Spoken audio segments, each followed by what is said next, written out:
The following is a production of DallasCowboys.com and the Dallas Cowboys Football Club. How about them Cowboys? Go Cowboys! This is Girls Talk, Boys Talk, presented by Jigsaw Dating, preferred dating partner of the Dallas Cowboys, and broadcasting live from Dallas Cowboys World Headquarters at the Star. Now, your hosts, Christy Scales, Aisha Morrison, Nicole Hutchison, and Jess Navarez.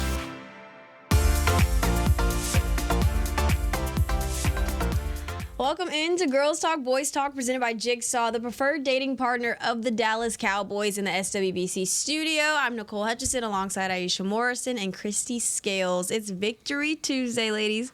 How y'all doing? An extra 48 hours to ruminate after a Saturday night and a day off. Happy New Year, everyone. Happy New Year. It feels like, I don't know, it doesn't feel like a new year. I don't know. It doesn't? A little weird, yeah. Yes. Just because there's one more regular season game before playoffs? I think the weather's not helping. The weather, Yeah. Those of you outside in North Texas, consider yourselves lucky. It's a cloudy day. Rainy. Cloudy and lousy. Clousy. Yeah. Clousy. Yes, it's just, I think that's also, too. It's just that it doesn't feel.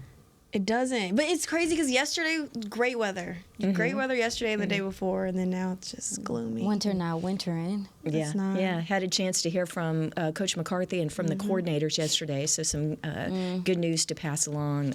Some of their remarks I thought were very insightful that we can share as we go along. Yeah, speaking of the news, they just reported, Ian Rappaport actually just reported that Lael Collins is signing to the Cowboys practice squad, adding some depth to that offensive line. I mean, what are y'all's thoughts about that? He's a guy that spent 7 seasons with the Cowboys, so just having another guy added to that depth chart. I love it. He was one of my favorite guys when he was here. Oh, yeah, and played so well at right tackle, and to know that you can have that kind of depth, and a guy who's had some playoff experience as well.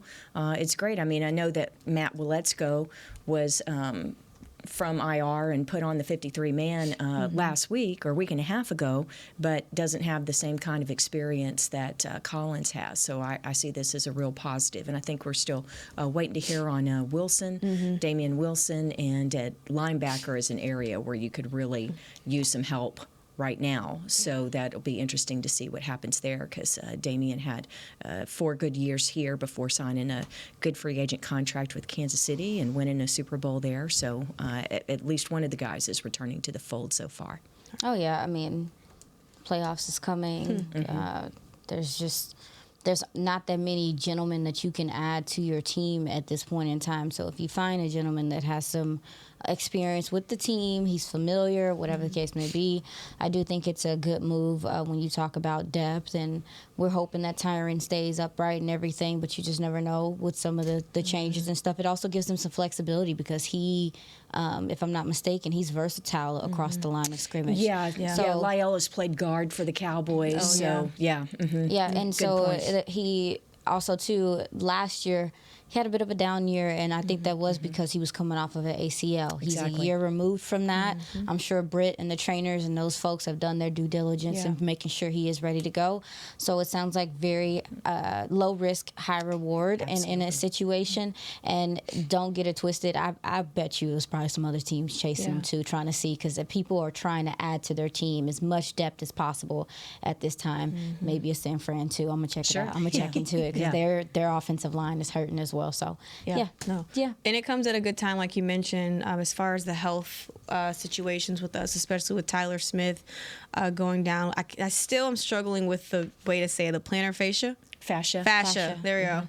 Plantar fascia injury, and just seeing, I guess, another addition to kind of ensure that this line can stay full force. But with the possibility, we'll dive back into that Week 17 win for the Cowboys. But real fast, Tyler Smith, is there any concern at all? You were there on the sidelines. Yeah, well, it happened at the 1:52 mark of the third quarter on Saturday night against Detroit, and it came over to the blue tent. It actually took them a little while to get, get the shoe off, get the tape off, and at first we thought that he had hit his heel, that he had hurt his heel. Maybe he got kicked in the back of the heel or something. And when they were looking, sometimes you can peer through the side of the curtain of the blue tent there on the sideline, could see that they were looking at the bottom of the left foot and thought, uh-oh, plantar fascia, and then had it confirmed a little bit later. But Tyler was trying to get back in the game. He left the blue tent. He still had his helmet on, full pads. They went ahead and rewrapped his ankle, got the shoe back on, and he was over there on the sideline getting down in his stance and then getting, blocking and working against TJ Bass on the sideline on his pass sets to see if maybe he could go back in. And first they said he was questionable, but then after I could see him talking to Jim after doing some of those pass sets against Bass, and it's like, I could just see him shaking his head like, not going to be able to go. So Bass actually, who had played some at left guard early in the season, but most of his work has been at right guard in place of Zach Martin, but Bass ended up playing 40% of the snaps on Saturday night against Detroit. Yeah, and just a quick update. Mike McCarthy did say in the press conference that this weekend that Tyler Smith could possibly play this Sunday, but I know they're still managing the status of him, so hopefully... Yeah, see how much he can do, and honestly, sure, you need to win the game, and yes, it is a division opponent who wants to, ruin your chances at a division title, and yes, it is on the road, but yeah, it's going to be bad weather, and you're going to need to run the ball, presumably, but I don't know, man. If you have a chance to rest a guy and have him, a little extra going into that, so, but there's also the thing, hey, if the guy can play, and you do need the win to secure the home game and the division championship, so... I can see it going both ways, but obviously, to your point, Nicole, it depends how he comes through practice. Gotcha. You kind of touched on where I wanted to go with this. They needed the win. They got the win against Detroit. And it doesn't matter how. And it doesn't matter how. They got the win and making a good step, too. Obviously, now with Philly losing to Arizona, they can now clinch the NFC East. But no, the last minute and a half of that game, you had the illegal touching call, then Michael Parsons offsides, the 2-point conversions, a whole bunch of stuff going on that last drive. What were your thoughts when that whole situation unfolded? Well, with the initial, I clearly heard Brad Allen, the referee, say 70 is eligible. There's no doubt. There's no doubt. We have it clearly on Cowboys radio. Everyone in the building could hear them could hear the referee announce number 70, Dan Skipper, as eligible. So when it went to 68, my first thought was, oh, bleep, because I thought, oh, that man, they just probably won the game. And then I'm like, wait a minute.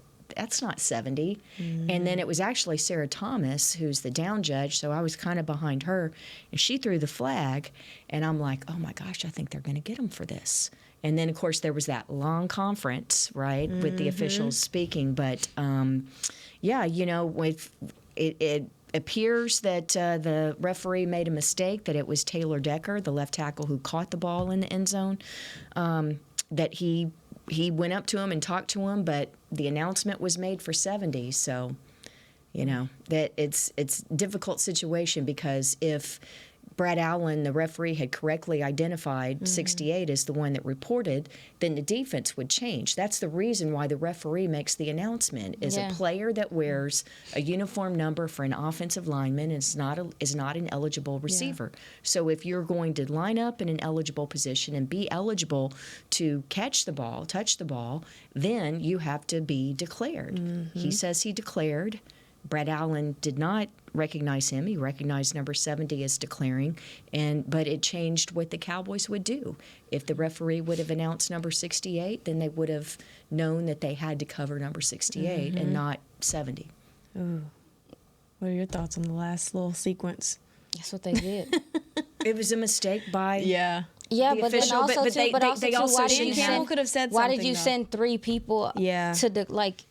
to try and confuse the Cowboys. And it backfired. Because Penei Sewell, number 58, the right tackle, also walked over to Brad Allen. Oh, well. So did they try to outsmart themselves is the question. That's what people are talking about the last 36 hours or so. Listen, But hey, they got another chance when Michael Parsons went off sides. And I frankly was surprised that after the initial penalty on illegal touching that they didn't go ahead and kick it at that point instead of going for 2 from the 7-yard line. Yeah, we talked about it on this show. It's like, they're one of the most aggressive teams, if not the most aggressive team on 4th down. And it bit them in the butt. Like, he had opportunity to take a step back, reevaluate what was going on. Okay, even the 3rd time, my guy. Like, if we haven't gotten it the first 2 times, even I know if I make plans and they get canceled twice, I'm just going to stay my sail at the house. And so I just think it was an error on their part. And unfortunately, it came down to, changing the game or whatever the case may be. But also, too, there was so much football that took place before that. And so for me, like, I get it. Like, I understand. We've been on the other side of some calls that we didn't like or whatever the case may be, but this is what happens. Hopefully it's a lesson learned for them moving forward. And that's just, he's a young head coach. He had a moment of whatever the case may be with the decision making. I didn't like that. But then also, too, I mean, you get 3 chances to go. Like, I think the bigger question was early in the game when it's 7-3 and he foregoes the field goal there to close it and goes for it on 4th down. Yeah. And I love Dan Campbell, fellow Texas Aggie. Loved him when he was here as a player. Would joke with him when he came back as a coach when he was with Miami. Loved Dan Campbell, one of my favorite guys to ever be at Valley Ranch or later, Star later on, whatever. But yeah, that being aggressive there in the second quarter and foregoing the sure 3 points there, I think that people are focused on the end and going for 2, but there were other decisions throughout the game by both teams. Dak throwing it far down the right side on the 2nd down. I thought I was vomiting in my mouth. I was upset until I heard him say, and again, I think. This is it could be a conversation on both sides. Okay, but if they show me a 0 blitz, that's the right read. That's the right call. And they didn't connect on it. I tweeted, like, I'm waiting for them to connect on that vertical because early in that game, too, they threw it out there, was there. They didn't connect there.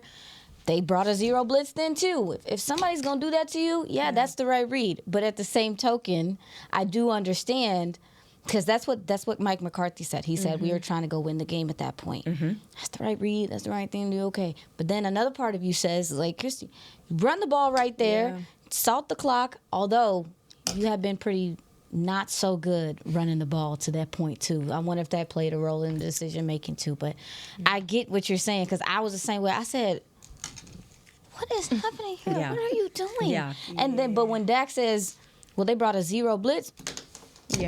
You trying to lose the game at that point. That's the right read all day. So it's a double-edged sword. Yeah, well, when you take the ball over at 2:05 and you're trying to hang on and you take just 4 plays, 5 yards, take 25 seconds off the clock. Ugly. I'm sorry. Yeah, that was ugly.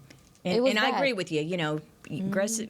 It's a beautiful call if it works. Ernie Zampese, who was a great play caller, he was the one, back in the 90s with the Cowboys and Super Bowl with Nord Turner as well back in the 90s. And he says, what's the definition of a good play call? He says, if it works. Yeah.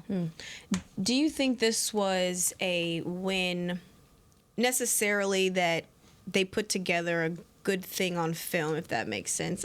Do you think this is the best as far as talking about the fight that they put together for this Cowboys team? Was this the best heading into a game like Washington? Well, there's still a lot of questions in terms of, for example, with the run game. They've got to improve the run game. But the thing was, you got the W, and that's what mattered. You showed fight. You showed resilience. Was it pretty? Guess what? You don't get points. You don't get an extra... the W isn't in bold, you don't get more, but winning by 30 or whether there's a controversy or not. The main thing is You won. The next day, Philly lost, and you have the chance to accomplish your goal. And what's the one thing that Mike McCarthy has said since middle of the season when we first started asking him about getting ready for playoffs and stuff? Get your 11 wins, and they got the 11th win. Yep. Get the 11th win, and then you win the division is the order that he wanted to go in. I think there was a lot of good things. There's quite a few good things to take from this game. I think for 2 games in a row, you've seen that if your quarterback is in a spot where he needs to go score and put you in a position to win, he can do that, number one. Number two, I felt like defensively, a lot of the gentlemen that we've been kind of looking for to come along have showed flashes, and so Donovan Wilson, Jordan really Lewis playing out of his mind, DeMarcus Lawrence. Also, too, you got some things from Dante Fowler, which I think are going to be important going into the season. I felt like Osa got his legs under him a little bit more. This defensively, I felt like they found a lot of good stuff to take into momentum-based stuff to take into the next game or into the playoffs. Now, offensively, I was really frustrated with how many people were upset that the Cowboys couldn't run the ball. Have mercy. You can't expect I them think to. I think you could be more upset at the fact that they, I guess, maybe ignored the analytics, ignored what Detroit does well, and decided to run on first. This is the best team defending the run on first down. Not only that, they're number 2 in the league, and we're in week 16. It means it's not a fluke. This is not early in the season. These guys, They load the box at a very, very high clip, 4th in the NFL, where they bring an extra safety or somebody to help stop the run. That's what they will not let you run on them. They will die before they let you run on them. And I get it, because that was their rap last year. They said, we're not doing that anymore. They got run-stopping safeties, too, for a reason. Yeah. So I was more upset at the game plan than what the result was. I feel like if you look at the run game in this last couple of games, you have played against some of the best run defending teams. Yeah. I more so was disappointed because I think it was like a 3-game stretch to where you saw you're like, oh, okay, Tony's starting to get his legs under him. You're starting to see them do the duo blocks, the combo blocks. You're seeing some successful things there. But then I wasn't so fond of how they used the running backs. Now, they tried with Tony in the passing game. They did some things with Deuce, but that play to Tony could have been huge. He has nothing. You were there. He probably had nothing. He had nothing but grass if he just held onto the ball. Yep. I felt like the approach to the running game was not conducive to the matchup. Yeah. And I feel like that's the part of it that disappointed me more than anything. But them not being able to run the ball, so, of course. I mean, I didn't expect for them to be able to run the ball in that way or even attack the edges like that. Yeah. You got to get your running backs involved in the passing game against these guys, or let the pass set up the run, which, again, it did at the end a little bit. You started seeing some more successful runs. But, that would be my biggest place of concern. It's not the run game overall. It's like, hey, coach, they good at this. Yeah. Well, and Brian Schottenheimer said yesterday that they did different things in their run defense in term and with run pressures blitzing. And things. They run blitz a lot. They pressured. When you think of when you hear the word pressure, I think that most people think that it means against the pass. Yeah. But you can run blitz. And so they were doing some things that were unexpected. Didn't we just talk about this? We literally said this earlier this week. They decided that unscouted looks are something that people really bring out versus the Cowboys. Time. You see it in other times, but that also lets you know that they do got some respect for your team and what they do, and that's a way of them trying to put some good things on tape because people know that they know that people are gonna circle back to this film, and so it's annoying. It's annoying. Because you want the coaches to have a counter or, a better situational. And I thought that they ran better. And Tony Pollard, he ran hard as the game went on with some of the adjustments and things like that. I thought Tony ran really hard. But I was sick. I was like, first. And they didn't have Rico Dowdle, which made a difference. Hopefully, I think it did make a difference. And Deuce, I think that some people thought there might be like some certain packages that you might have for Deuce. I was told before the game that no, not necessarily. No, he would. If he gets out there, it'll be running stuff. He's taking Rico's spot basically. But and not some of these cute little packages that you think, or like at the beginning of the year where you had Turp and Deuce out there together, right? Well, we're going to go ahead and take our first break and dive more into this Cowboys offense and the things that we saw do well, things that they struggled with. Coming up in the next break, you're watching Girls Talk, Boys Talk, presented by Jigsaw, the preferred dating partner of the Dallas Cowboys. We'll be right back. We know that juicy, cheesy, grilled to perfection burger sounds amazing, but it does sound like something is missing. Pepsi, baby! The yin to this burger's yang. Burgers and Pepsi go together like burgers and Pepsi. This perfect blending of flavors makes every bite of lettuce, every sesame seed on the bun, and every sip of that crisp, refreshing, ice-cold cola a journey to Foodtopia. Burgers, better with Pepsi. That's what I like. At Jigsaw Dating, we obviously want the Cowboys to bring that 6th ring home. But to be honest, we're more focused on finding the person who will put a ring on your finger. That's why we created a dating app that reveals your face through meaningful conversation, so you can date deeper. Because it's personality that matters the most, not looks. Join Jigsaw Dating today, dating partner of the Dallas Cowboys.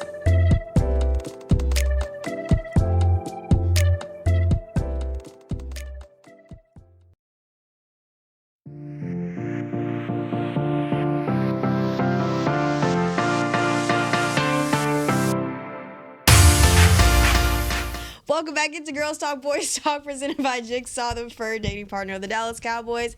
In the SWBC studio, again, I'm Nicole Hutchison, Aisha Morrison, Christy Scales. Ladies, we were kind of talking about this run game and the fact that Aisha kind of made a point of, and I loved it, of that, why are you trying to run the football and expecting success against a defensive line like that? But I think around this time of year, you have to be able to run the football, which is something that they have not been able to do. I think it's 3 straight games now with under 100 yards rushing for this offense. Do y'all think it's more so of scheme? Do y'all think it's the ability of just the running backs room we have? Or do y'all think it's just the fact that we're just facing these top-notch defensive linemen and we just have no chance? I think you got to consider all of it when you talk about it. Number one, not having Tyron for 2 games, I felt like was it 2 games or 1? 1. It was 1. Yeah. Not having Tyron is always going to make a difference. Yes. But then also, too, yes, in this gauntlet that you just went through, you went through some of the better in Buffalo, make no mistake about it. Yeah. You can't. Because you're down by 3 scores. Yeah. You know, so, Yeah. but against Miami and Detroit, those are 2 of the better run defending teams in the league. And so, again, I'm more so looking at how they ran the ball. And then also, too, you just take the better matchup, if I'm not mistaken, is what you do. Is like, you don't just keep doing it because that's what you had your mindset on doing. The matchup calls for it's in the secondaries where you can attack these guys. Exactly. Or even on the second level to some extent. Behind their linebackers is where you attack these guys. And so that, to me, it's the approach that matters to me. And I just didn't. The execution was not super great from the offensive line in the run game last week. But again, it's so much harder because they always have somebody free that you have to pick up. But then also, too, I just thought situationally the play caller could have done some different things to get them. And again, they have to execute it because they did try some different things. They tried the screen game. They tried some outside. They did like a little arrow route to Tony. Yeah. And if that works, he got a TD. So they also have to execute. So I think it's execution, coaching, but then also too, you're playing up against some of the better defensive lines in the league. So. No, I agree with you, Aisha. I think it has to do with matchups, and when you have more targets to CD Lamb than you have runs by your running back, who, by the way, doesn't have Rico behind you, so Tony was going to get even more than usual. So Tony ended up with 16 rush attempts, and CD was targeted 17 times and caught 13 passes. I mean, that was your offense, right? That's what was working. Yeah. And so you don't. Yeah. Yeah. How do you feel about that rule? I want to hear what you have. How do you feel about that rule? I'm okay with it. Okay. I'm okay, and I don't see I'm sure you're talking about when you fumble through the end zone and the ball goes out of bounds, that it's a touchback and goes to the other team. What would the alternative be? Well, I mean, what if it fumbles out of bounds? Well, it is an out of bounds. It does go out of bounds. You fumble it. It crosses the plane of the goal line. So now it's in the end zone, and then it goes out of bounds. Whether it's to the side, as CD's was, or through the back of the end zone, it doesn't matter where it goes out of bounds. If it goes out of bounds and the defense doesn't recover it, then it's a touchback and the ball goes to the defense. And I'm okay with that. My thing is like, if it fumbles out of bounds at any other point on the field, it doesn't get any. Yeah. There's nothing that comes of it. But then when you fumble out of bounds in the into the end zone. So would you put the ball? So CD loses it at the 1 yard line, and the ball goes forward through into the end zone and then out of bounds. Would you put the ball at the 1, or where CD lost control of the ball? I think you lose it down. Yeah. I know. I think there should be a penalty. I think you should get kicked back or something of that nature. But I've just never understood it because again, to my mind says at any other point on the field, if it goes out of bounds and no one touches it, then it kind of cancels out.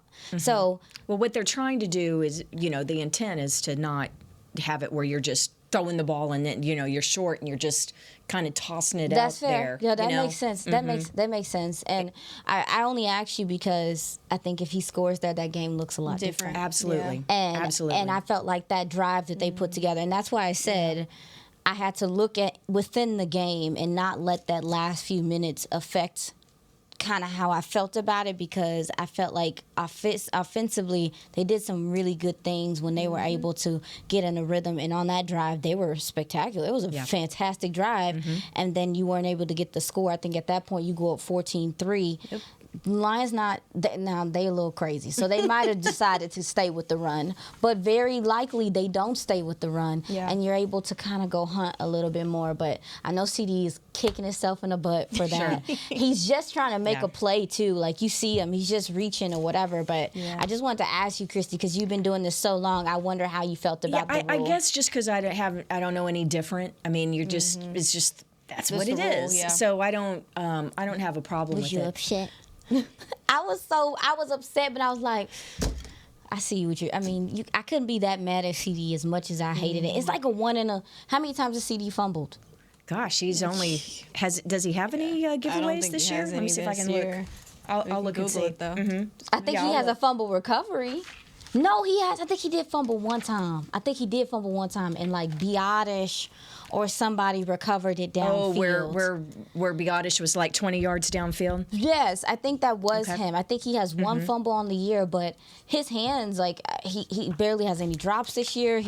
So I think that's like a 1 in 1,000 type situation. Yeah. So I look at it as, okay, that score looks a lot different. It looks more like, to me, probably a 27-12, 27-17 or something like that. And couldn't that fumble, wouldn't that have been his record breaking? Yes. It was. He broke Michael Irvin's record because it was a catch. It was a completion. It was a completion, but instead of going out of bounds at the 1 yard line or being a touchdown, it was close. It could have been an that was his third catch. It could have been close. It was close. And by the way, CD Lamb's fumble, that was at Philadelphia. That was the loss at Philadelphia on November the 5th. Before then, any? No, I don't think so. And they recovered it.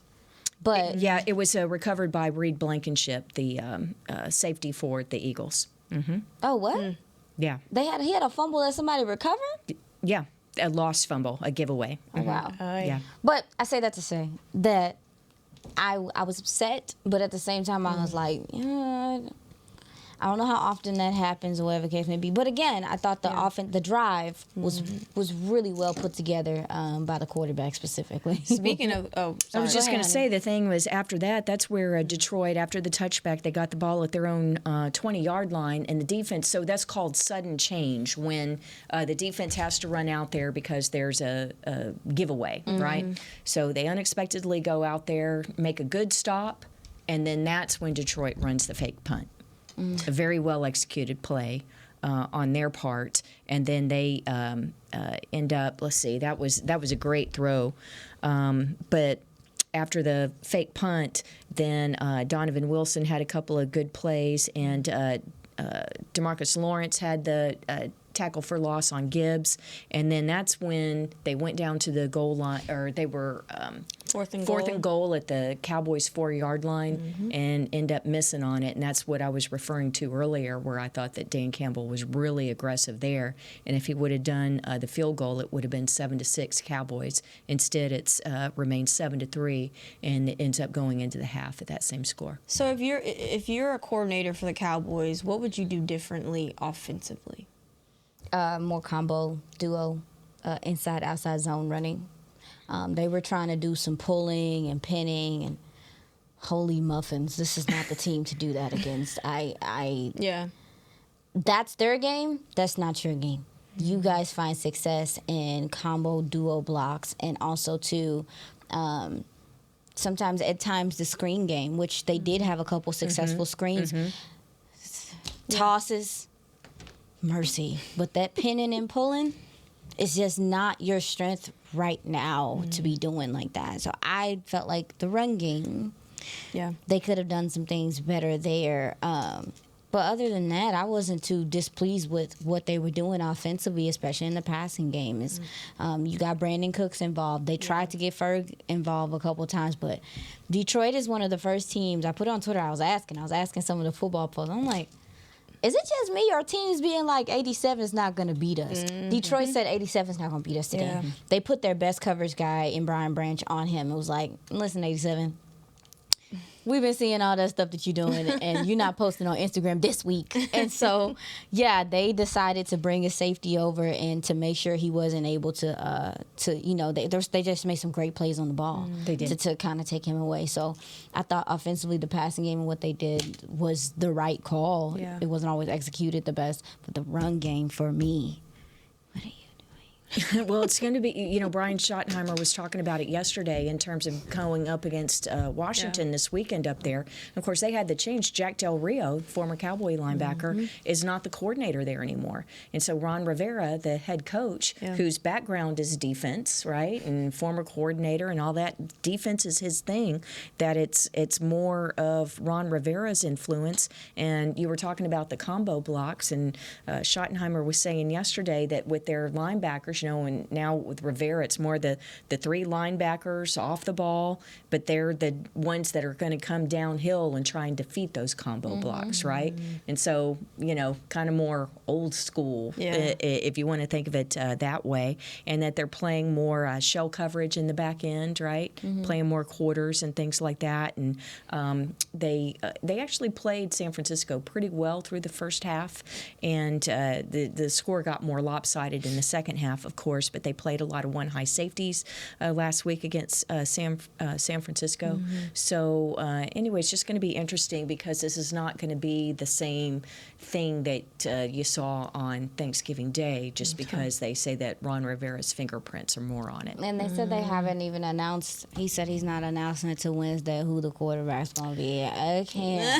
Yeah, well, that's the thing. Last week, Sam Howell had been benched going into last week's game against San Francisco. Actually, he had been pulled before, right? He didn't finish the previous game. They had put Jacoby Brissett in.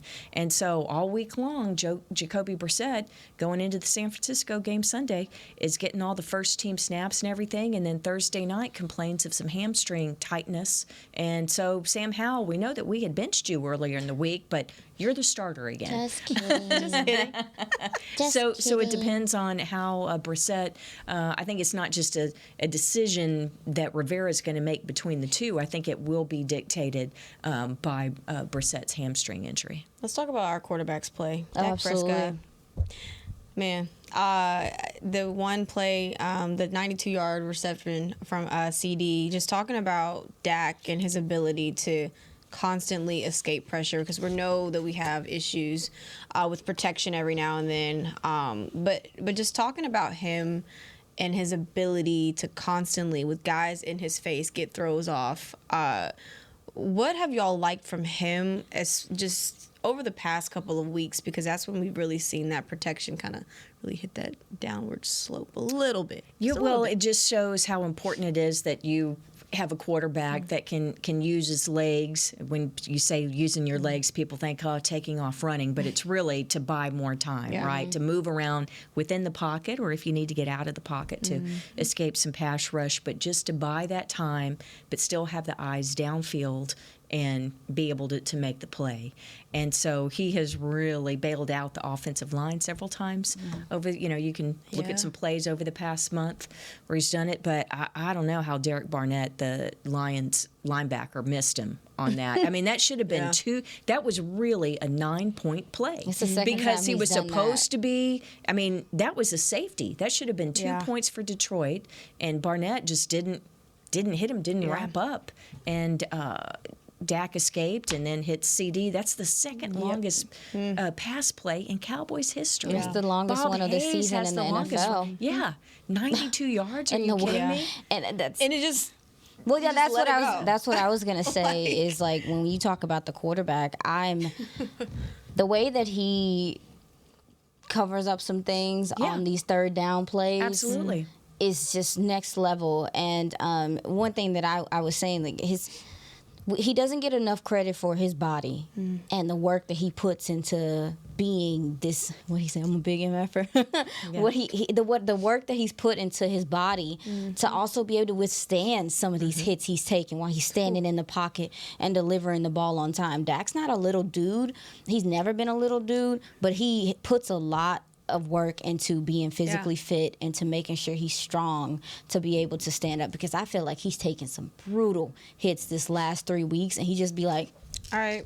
and I'm just in there like, but that's one thing that I wanted to mention. Dak's arm talent has grown so much in his career, and I don't think it's something that's highlighted enough, because it was something that people were iffy about when he was coming out of the draft. Not only his accuracy, but his arm strength and his arm talent. And I felt like that was a dope way for him to display, hey man, I can throw the ball downfield at a high clip too, and I can do it with accuracy. So I've loved his improvement, and I like I said, I thought some of the things he did in this game again gives you so much faith that okay, when you get in these playoff games, he's gonna be able to rally the guys, to get them to believe and go down the field and make something happen, because belief is half of the battle. Absolutely. It's half the battle for if your defense goes out there and get a stop for you, or if your offense, like your guys are on the field and you know you gotta salt a game away. And I feel like he's the guy that can do it, and I felt like he's shown that this last couple weeks. All right, well, we're going to take our second break. Talk defense coming up right after the break. In our last segment, you're watching Girls Talk Boys Talk, presented by Jigsaw, the preferred dating partner of the Dallas Cowboys. We'll be right back. At Jigsaw Dating, we obviously want the Cowboys to bring that 6th ring home. But to be honest, we're more focused on finding the person who will put a ring on your finger. That's why we created a dating app that reveals your face through meaningful conversation, so you can date deeper. Because it's personality that matters the most, not looks. Join Jigsaw Dating today, dating partner of the Dallas Cowboys.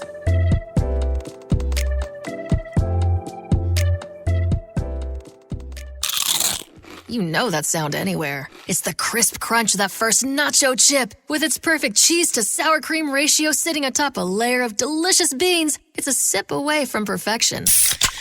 That's what we're looking for. Add a delicious, refreshing Pepsi and we've achieved absolute nacho nirvana. Because while you can pile those nachos high with every spicy, cheesy, savory topping, there's no topping a cool Pepsi finish. Nachos, better with Pepsi. That's what I like.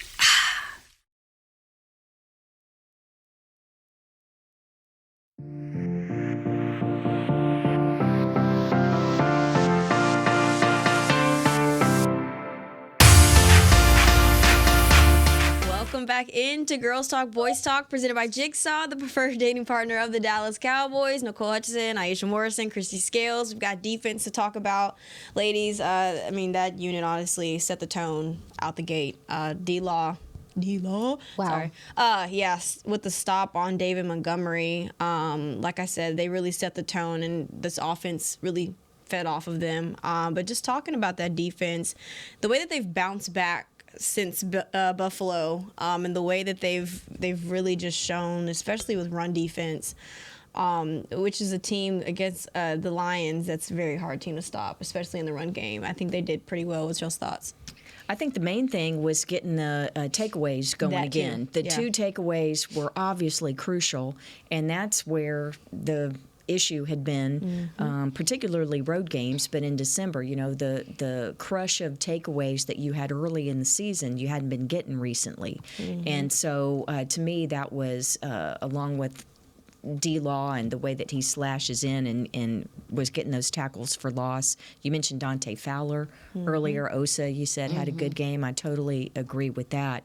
But Jordan Lewis, Donovan Wilson, I think this past month, it's finally the Dono that we're used to seeing from earlier in his career, where he's making these catalytic plays.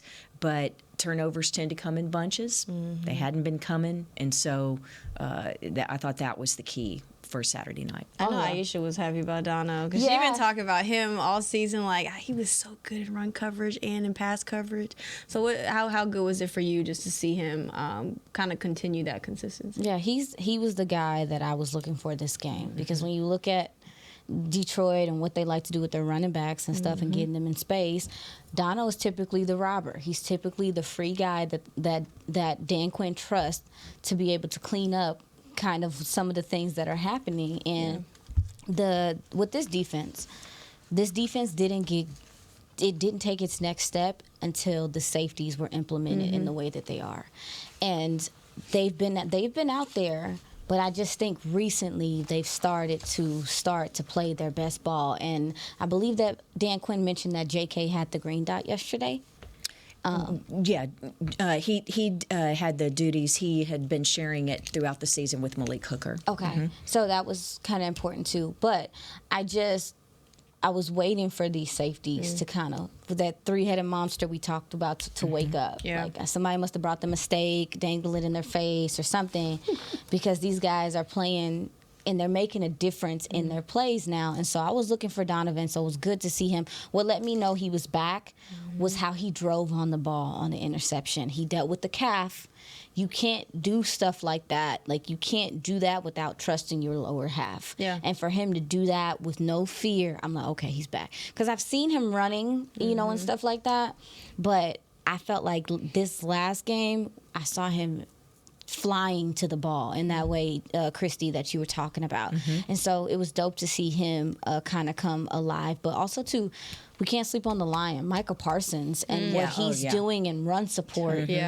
Made such a huge difference for this defense. So shout out to Dan Quinn and those guys for deciding, like, hey, this guy can help us from the middle, because they can't get hands on him. So he's free rushing to the middle, but he's also flowing to the ball very freely. He made some big plays in the run game as well. It's even off the edge, so I wanted to definitely highlight him. I think this defense is hitting its stride at the right time. So, and what's the most dope about it is that they're doing it without Hankins. Yeah. And so I can only imagine how much more free-flowing and stuff. But Dan Quinn, again, shout out to him, because he's finding some things. He put DeMarcus Lawrence at 3-tech a couple times and just kind of let him be free in that way. I like what we're seeing from him. Chauncey Golston had some key stops in this game as well. Again, he's underappreciated. Yes, those role player guys that you're going to need to have fresh legs when you start going into the playoffs, they're starting to come along, and I think that matters. DeMarcus Lawrence, I think he's having one of his best years. Absolutely. I can't believe it. It's insane to be in. I just think he's doing so much, and again, I think it matters. He didn't come off of a surgery this year. He didn't come off of. He came into this year healthy. The last couple of years, he's had surgeries, cleanups, that type of stuff. Yeah. He came into this year healthy. For him to be able to come in here and just make such a difference, and he just goes about his business. I'm very excited for him, and he's made a huge difference for this defense. So I want to highlight him. It's crazy to me. Personally, it's crazy to me how he's playing right now. That at his age and everything. That's what it is. But see, that's the thing. He uses his experience, and so much of what he does is instincts, right? Fair. And that's the thing. It's risk reward. If you're going to shoot a gap and do, if you're going to take, some of it is risky. Yeah. But it's not as risky when he's put all the work in, the film study and all that during the week. And then also when you have a coordinator that trusts you to do that. You're not handcuffed, that if you think you can do it, then you do it, and it worked out really well against Detroit. But some of those tackles for loss, they don't really make it onto Sports Center, right? But there were some 7, key, right? They had 7 total. That's just 7. amazing. That means against what? And I talked to Mike McCarthy about it before the game. That thought that this was the most difficult run game to stop. Now, it's very different from Philadelphia's, right? Because they use Jalen Hurts so much. But that 1-2 punch of Montgomery and Gibbs, and also the way Gibbs is utilized out of the backfield as a receiver, this was a really tough test. Offensive line is and their top offensive 5. line, they are. Ragnow and those guys, I mean, they're terrific. And Penei Sewell at right tackle. They went at Decker, though. Yeah. They went at him. But how did you feel about the defense? No, I was impressed. I think that the fact that they're able to take, you know how they say, like, losses turn into lessons. I just feel like the way that they've been able to kind of build off of that the past 2 weeks and just improve in every single phase or every level. I was impressed, of course, with like Micah, D-Law, Jordan Lewis playing absolutely lights out. I think, like y'all mentioned, it's honestly going to be a hard defense to stop or go against when we head into the Washington game. But it is 2 games in a row where at the very end when they need a stop, But and that's they didn't more get it. scheme than player. That's to me, because anytime they lined up in that soft coverage in that game, Jared Goff was like, money. Yeah. And then I just thought situationally, if it was maybe 30 seconds left on the clock, they got 1 minute, 30 seconds right now. That's time. And I know they didn't have any timeouts, but that's a lot of time. You play them straight up. You have to play them straight up in that moment. And I think I think I heard Dan Quinn say he wouldn't have changed anything. Okay. Please change it next time. He said that. He said, I could have done a few different things, but I wouldn't have changed anything drastically. Yeah. That. Well, see, here's what concerns me, though. The 2 weeks in a row where the same thing happened, where the team drives down, and both times the offense was not at full strength. They were without Jameson Williams. He had gone out with the ankle injury. So they were missing him. And just like the week before against Miami, they didn't have Jalen Waddle, and they didn't have Robbie Chosen, and Mostert missed most of the second half. It's so they were. It was the approach to me. I didn't like that. I didn't like that approach. It wouldn't be the one. And also, too, your defense has been getting after it all game. Yeah. Jared Goff, to that point, the only time he had success is when you weren't in man, when you were playing the soft coverage. Go win the game. Go win the game. Like, don't let this is a good offense. This is not just some. I don't know. I was so upset. I was so frustrated. And I think he did say, like, we wanted to give the pass rushers an opportunity. Baby, they wasn't getting there. Then what? We need to ask Aisha about her thoughts on the Washington-Texas finish in terms of giving up a lot of passing yards at the end. I want to know. I don't know if anybody asked him what he saw that made him, because sometimes we don't get paid to coach. We don't know.